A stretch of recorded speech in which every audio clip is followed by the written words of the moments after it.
Bonjour à tous, bienvenue dans Business Models, émission qui vous donne envie d'entreprendre sur Télésud. Entreprendre, c'est changer le monde. On va avoir encore un exemple dans cette émission.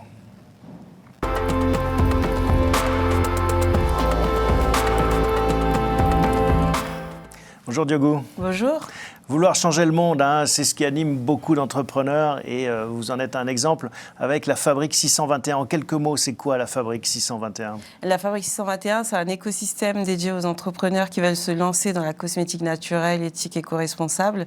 Donc l'idée, c'est de leur apporter un support technique et un support relationnel, le réseau, pour pouvoir avancer dans leur projet et pouvoir connaître le succès qu'on leur souhaite. Parce que, en effet, ce monde de la cosmétique, ce secteur connaît une espèce d'ébullition. Vous venez de citer quelques mots-clés. Il y a le bio, il y a l'éco-responsable, on pourrait dire le vegan, le local. Enfin, voilà. Il y a beaucoup de changements dans ce secteur depuis les 5 dernières années. Donc on voit qu'il y a de plus en plus de dynamique autour de l'éco-responsable, que ce soit le Made in France, le local. On essaye d'avoir des ingrédients le plus local possible, les plus locaux possible.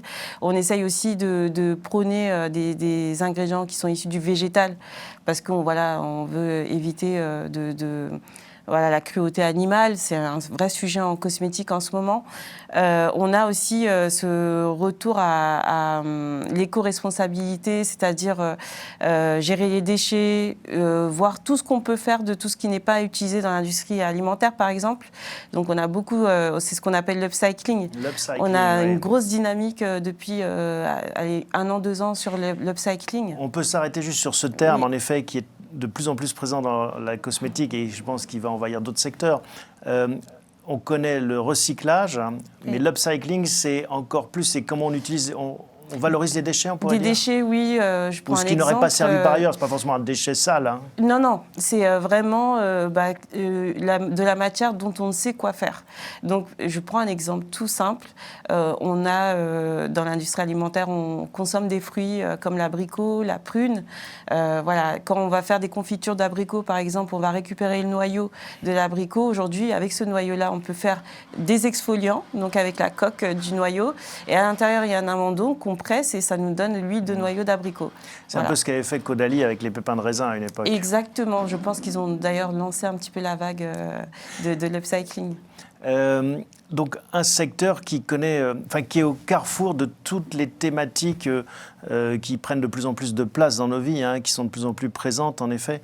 Il y a une bascule générationnelle, vous diriez, ou une prise de conscience Une prise de conscience, je pense, avec toutes les histoires, les polémiques qu'on a entendues sur les perturbateurs endocriniens. Donc il y a une vraie prise de conscience sur l'impact de la cosmétique sur la santé. Et je pense aussi que c'est lié à un changement générationnel. Les jeunes d'aujourd'hui, ils ont besoin de valeurs. On a aussi cet impact environnemental qui est dans tous les sujets, dans tous les secteurs. Donc ça touche aussi le secteur cosmétique.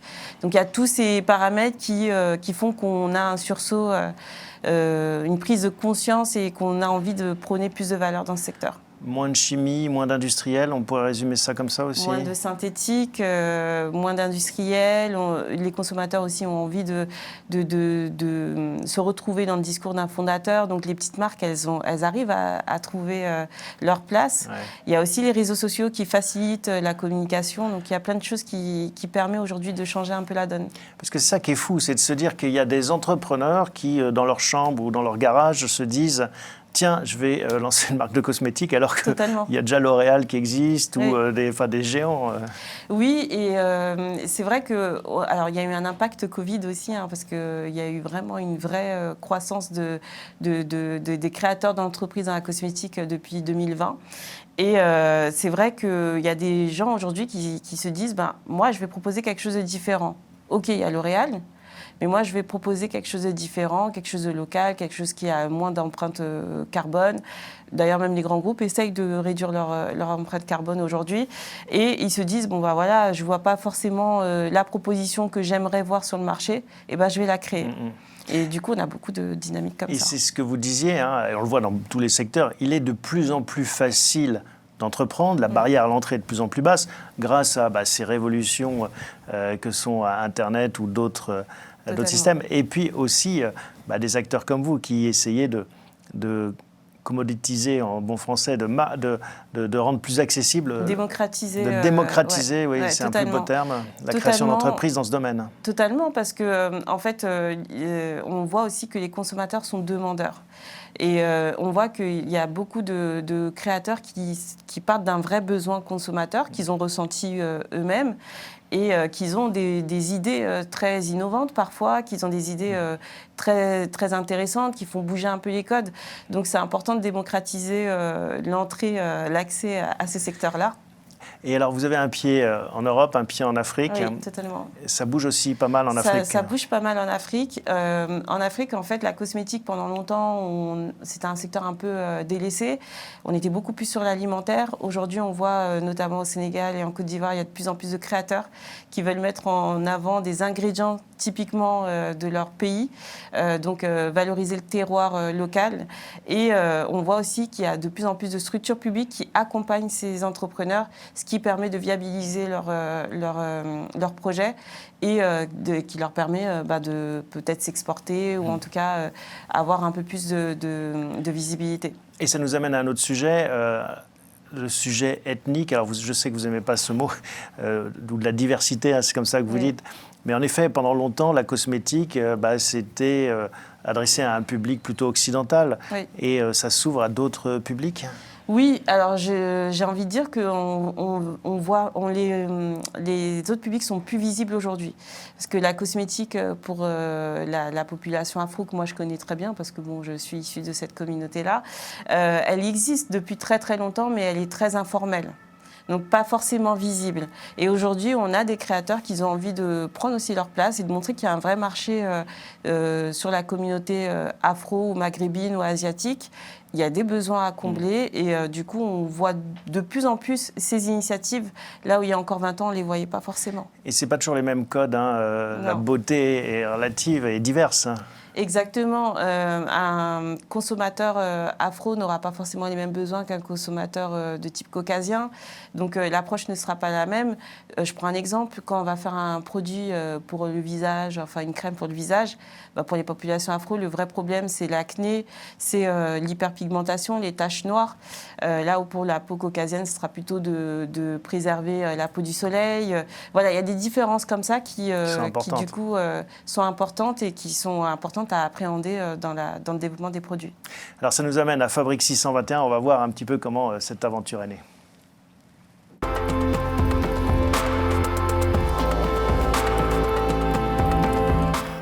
Donc comme les shampoings, Fabrique 621, c'est 3 en 1. C'est ça. À la fois un labo, un incubateur... Et un Fab Lab, j'aime appeler ça un Fab Lab parce que... C'est quoi un Fab Lab ? Alors, on démocratise l'accès au laboratoire. Donc, en fait, tous nos créateurs viennent au laboratoire prototyper avec nous. C'est important qu'ils puissent aussi s'approprier cette partie-là. Comme je disais tout à l'heure, il faut démocratiser ce secteur qui est assez technique, qui s'approche vraiment de la pharmaceutique, mais qui aujourd'hui est pris d'assaut par des créateurs qui ne sont pas forcément de ce secteur-là. Et le meilleur moyen pour eux de s'approprier le développement de leurs produits, c'est aussi d'être dans les coulisses, en tout cas d'assister aux coulisses de la création. Donc, ils viennent au laboratoire. Donc, effectivement, il y a un incubateur. Donc nous, l'incubateur, c'est plus le côté business, on pourrait dire. C'est plus le côté business. Donc, on fait des ateliers business avec des partenaires, soit du secteur cosmétique, soit des partenaires spécialisés dans la com, dans la création d'entreprises, pour vraiment donner des clés à nos entrepreneurs et pour qu'ils puissent avancer le plus sereinement possible dans leurs projets et qu'ils puissent trouver aussi les bons contacts. On a la partie laboratoire dans laquelle on travaille vraiment le développement des produits selon le cahier des charges de chacun des entrepreneurs. Donc, on a une petite équipe d'ingénieurs dédiés au développement des produits. On les accompagne sur toute la partie réglementaire. Et le Fab Lab, effectivement, c'est l'ouverture du labo pour nos entrepreneurs pour qu'ils puissent venir prototyper avec nous quand ils le souhaitent. Mais la différence entre Lab et Fab Lab, c'est quoi ? Alors, le Fab Lab, c'est plus une approche... tout se passe dans le laboratoire, mais c'est plus une approche, on va dire, business, où on propose justement cet accès-là, là où aujourd'hui, dans les laboratoires classiques, on n'a pas cet accès. D'accord. Le labo, c'est plus pour la recherche et développement, en fait. Exactement. Fabrique 621, j'aime bien poser cette question sur le nom. Ça vient d'où? Pourquoi ce nom? Alors, la fabrique, évidemment, pour le côté, on fabrique, on développe des produits. Et le 621, c'est en fait le numéro de l'article dans le Code de propriété intellectuelle qui légifère le secret de fabrication. Parce qu'un des enjeux primordial pour nos créateurs, c'est le secret, la confidentialité, s'assurer que leur formule ne sera pas divulguée. Donc, c'est un petit rappel à nos valeurs. Pour assurer aussi nos créateurs sur notre engagement et notre confidentialité. Ils ont quel profil, ces créateurs? Ils ont différents profils. En général, c'est des personnes qui ne viennent pas du tout du secteur de la cosmétique, qui sont plutôt cadres sup et qui ont envie de changer de vie. On a des entrepreneurs qui viennent de l'aéronautique, d'autres de la finance, d'autres du secteur des assurances. Il y a vraiment de tout. Après, nous, aujourd'hui, à Fabrique 621, la chance qu'on a, c'est qu'on a une diversité de porteurs de projets de tout âge. On a vraiment une palette. Combien à peu près vous en avez accompagné depuis l'origine? On en a accompagné 35, il me semble. Ah oui, quand même. Ouais, quand même. Et on a des très jeunes entrepreneurs qui sortent à peine de l'école, qui ont 25-26 ans, et on a d'autres plus avancés qui approchent plutôt la cinquantaine. Donc on a vraiment une diversité de projets très intéressante. Et sur ces 35 entrepreneurs accompagnés depuis 2018, ça fait 4 ans. Ouais. Combien ont survécu, ont pu développer et créer leur marque, et combien ont dû passer à autre chose? Alors, on en a pas beaucoup depuis 2018 qu'ils ont, et ça s'explique très rapidement. On en a 2 qui se sont lancés et qui vivent bien leur projet depuis 2018.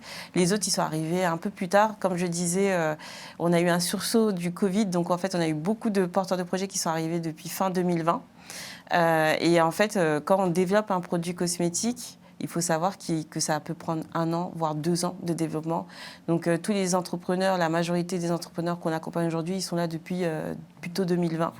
Et ils sortent leurs produits là d'ici septembre 2022. Mais bon, c'est la loi du genre. Hein. Quand on entreprend, ça ne marche pas à tous les coups. Donc, Exactement. Il y aura ceux qui resteront au bord de la route. Ça, vous les préparez aussi à ça, se dire, c'est peut-être pas juste une bonne idée, il faut aussi d'autres qualités?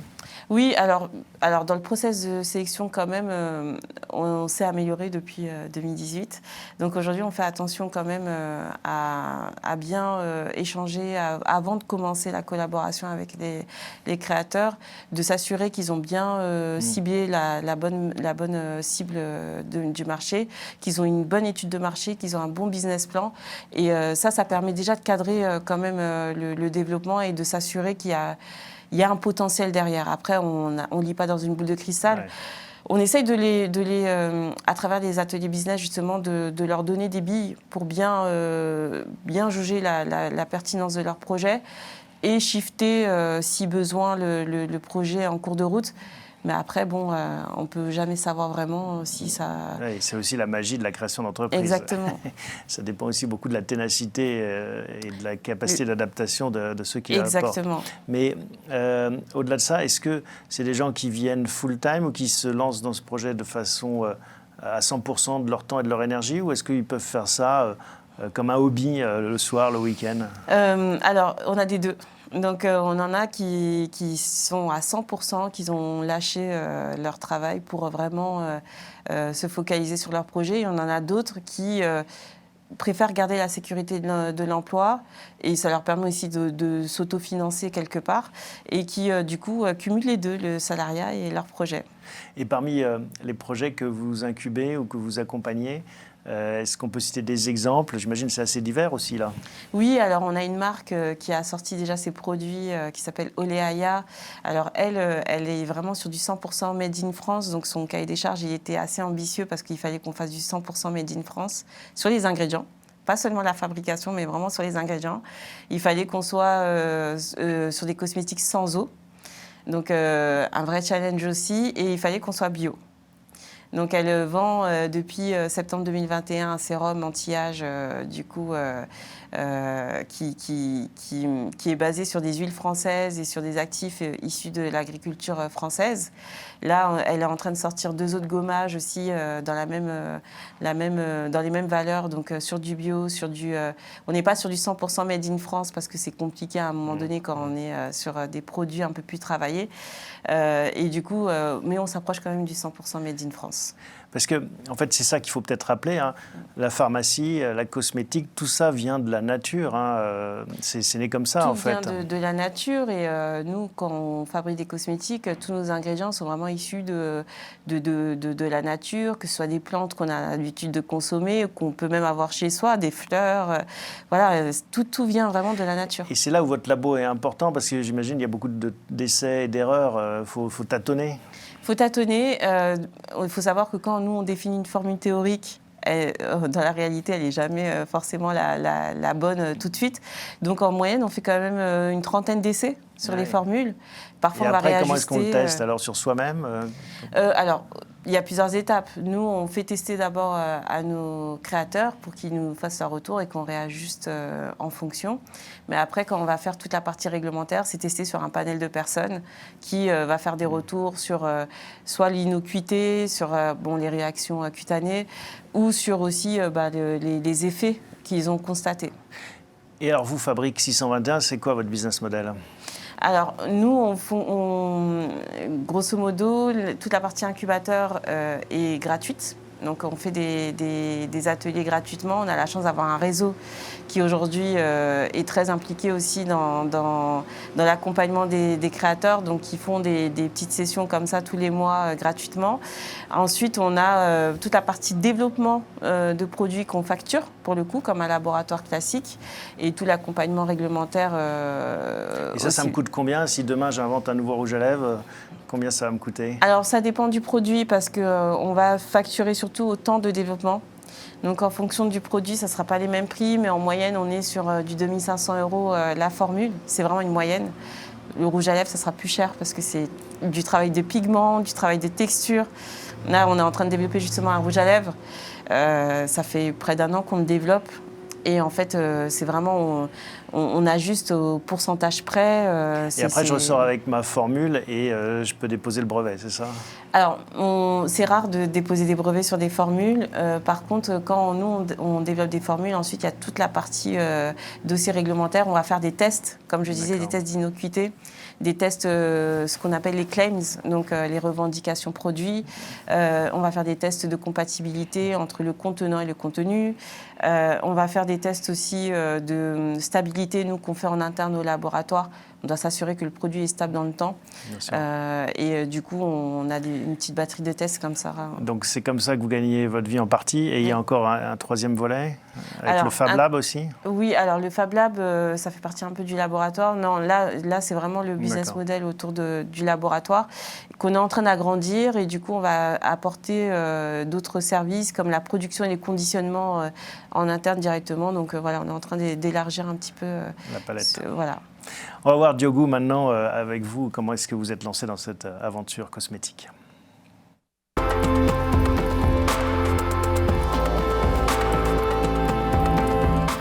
Ah oui, on peut parler d'aventure parce que vous n'étiez pas du tout dans la cosmétique.